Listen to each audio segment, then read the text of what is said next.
दोस्तों, पिछले भाग में मैंने आपको बताया था कि कैसे मेरे बड़े भाई ने मेरी पत्नी को अपने घर में रखने से साफ मना कर दिया।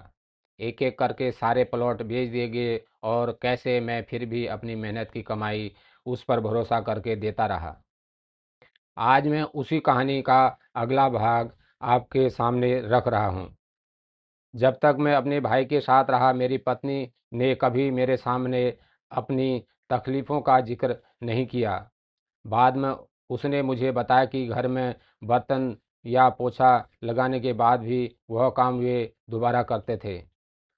उसे अपमानजनक बातों और गालियाँ तक सुननी पड़ी थी, लेकिन उस वक्त उसने मुझे कुछ नहीं कहा, क्योंकि उसे डर था कि कहीं मेरी वजह से भाइयों का रिश्ता हमेशा के लिए टूट जाए।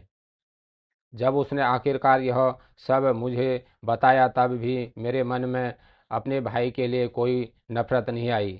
मैंने बस यही सोचा, जो बीत गया उसे भूल जाना ही बेहतर है। समय बीतता गया। फिर एक दिन ऐसा आया जब मेरे भाई को भी वहाँ परेशानी होने लगी जहाँ वे रह रहे थे। उन्होंने मुझे फ़ोन किया और कहा कि दिल्ली के द्वारका में उनके लिए किराए का मकान देख लूं। मैंने पुरानी बातें भुलाकर उनके लिए मकान ढूंढा। जब वे यहाँ आए, तब भी मैंने हर संभव मदद की, क्योंकि मेरा मानना था कि अगर किसी ने मेरे साथ अच्छा नहीं किया तो उनका मतलब यह नहीं कि मैं भी वैसा बन जाऊं।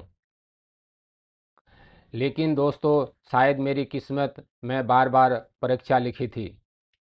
कुछ समय बाद मुझ पर यह आरोप लगाया गया कि मैंने उस पर जादू टोना किया है और इसी वजह से वे बीमार रहते हैं।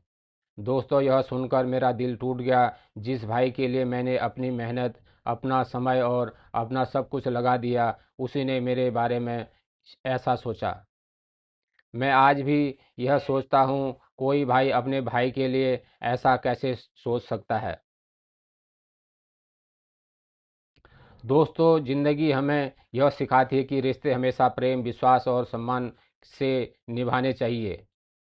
लेकिन अगर कोई बार बार आपके विश्वास को तोड़े, तब भी अपने संस्कार और इंसानियत कभी मत छोड़िए। अच्छा इंसान वही होता है जो दूसरों की गलतियों के बावजूद अपने चरित्र की अच्छाई बनाए रखे।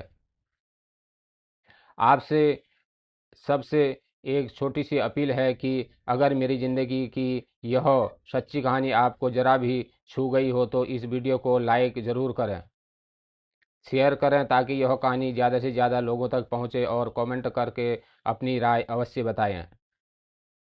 और अगर आप मेरी आत्मकथा कलयुगी रिश्ते के आगे आने वाले अनकहे अध्याय देखना चाहते हैं, तो मुझे फॉलो करना बिल्कुल भी ना भूलें। आपका एक लाइक, एक शेयर और एक कमेंट और एक फॉलो मुझे हिम्मत देता है कि मैं अपने जीवन की सच्ची कहानियाँ आप सभी के सामने रखता रहूं। अगले भाग में मैं बताऊंगा कि आखिर हिसाब किताब और भरोसे की कहानियों ने हमारे रिश्तों को किस मोड़ पर लाकर खड़ा कर दिया। धन्यवाद दोस्तों, नमस्कार।